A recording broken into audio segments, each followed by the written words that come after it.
The mask I didn't know I was wearing. Welcome to Wired Differently with me, Dan, and welcome back. Today we are going to go a little deeper, and we are going to talk about something that doesn't get enough attention when it comes to ADHD, in my opinion, and that is masking. So for most of my life I had no idea I was really doing it. I thought I was just adapting, improving, trying harder.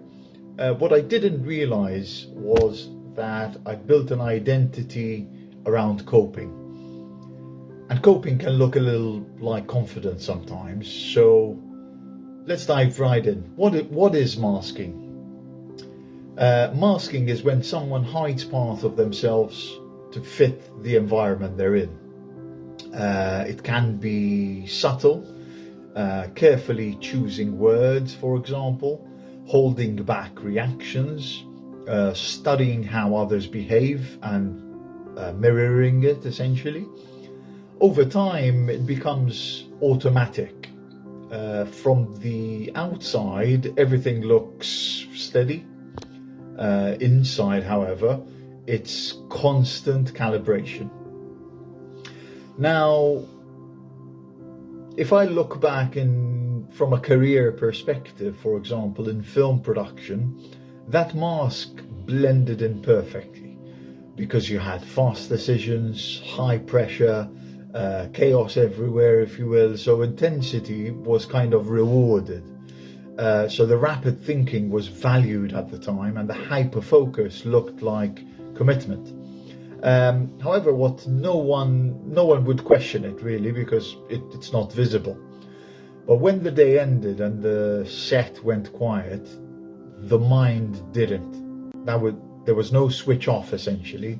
There was just adrenaline tapered around, which tapered into anxiety. So what looked like drive was often my nervous energy with nowhere to go. Now, if I fast forward a few years and, joining the Royal Navy at 40, it kind of changed the backdrop a little bit, because now you had structure, routine, clear standards, and in many ways that stabilized me, but masking didn't disappear. It kind of shifted. So instead of blending it into chaos, it became about holding composure. Noise, movement, limited space to decompress. So there is externally professional, however composed, but internally it's overstimulating, and you're scanning everything. You're saying all good, while the nervous system was anything but, really, right? So the cost of that is what really drains you. So masking is draining. It's energy depleting, and the thing is, it's not just physical, it's cognitive, which is where lies the problem, because alongside the job there's self-monitoring. You're checking your tone, your timing, your facial expression, your posture, the volume of your voice. It's all performance layered on top of responsibility.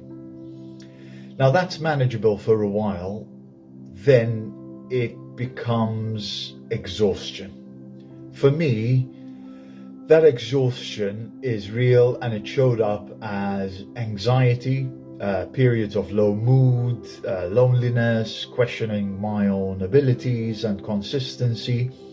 And without a diagnosis at the time, the conclusion was simple: something must be wrong here.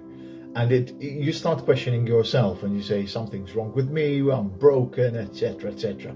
So masking doesn't stay at work, it follows you home. It needs go unspoken. Overwhelm goes unexpressed. Frustration gets internalized, and gradually your identity starts kind of blurring.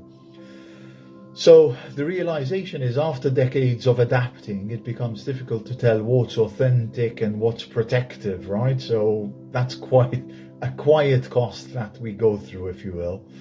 And the realization of all of this is receiving a diagnosis in my 40s wasn't about a label.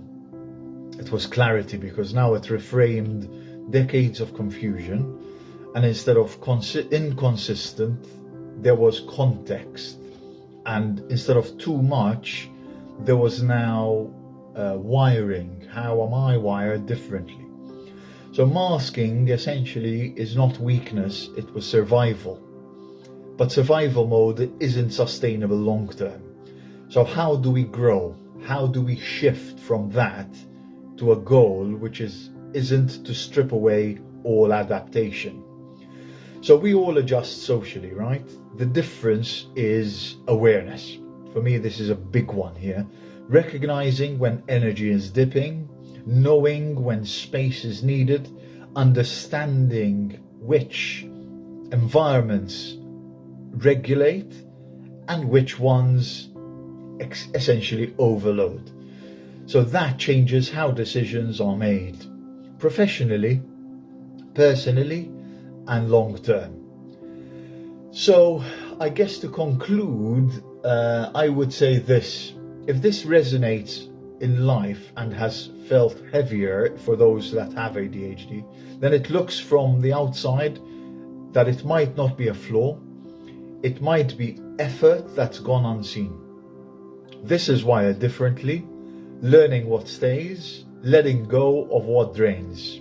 Until next time, stay sharp, stay steady, and build a life that doesn't require a constant mask. Thank you for listening as usual. Have a good Sunday.